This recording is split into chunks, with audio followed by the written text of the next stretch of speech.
Sagan Hel þegar henni var hefnt í Niflheima. Óðinn seldist stúlkukindina og virti hana fyrir sér. Hann var skelfilegum ásýndum, annar helmingur andlitisins var hvítur en hinn blár. Svipurinn var hörkulegur og einbeittur. Óðinn fann að þetta grýli ætti eftir að standa sig. Hann leit yfir hópinn og satt spenntur og beið. Nýlega kom ég í Niflheim.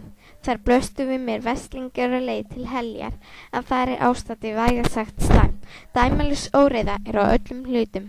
Hinir framliðnu ráfar og vita ekki hvar þeir eiga að vera.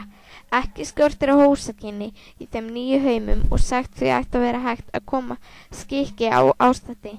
Mér líst svo á þessa fyrni ljótu skessu og hún muni hafa bein í nefinu. Ég set hana yfir nýju heimana og fel henni að deila þeim sem þangað koma niður á rétta staði, sagði hann. Ekki virtist þessi hugmynd vekja mikið en þó sögðu menn að óði þeirra æðstur og ekki tjóna að mótmæla honum.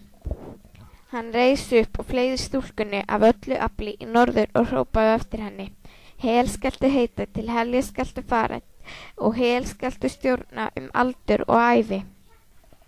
Hrafnan lyfti sér til flugs og fylgdi henni eftir.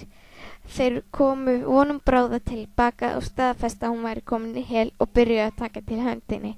Þá var aðeins eftir úlfurinn. Þetta myndband eftir mig, Eddu Aníku.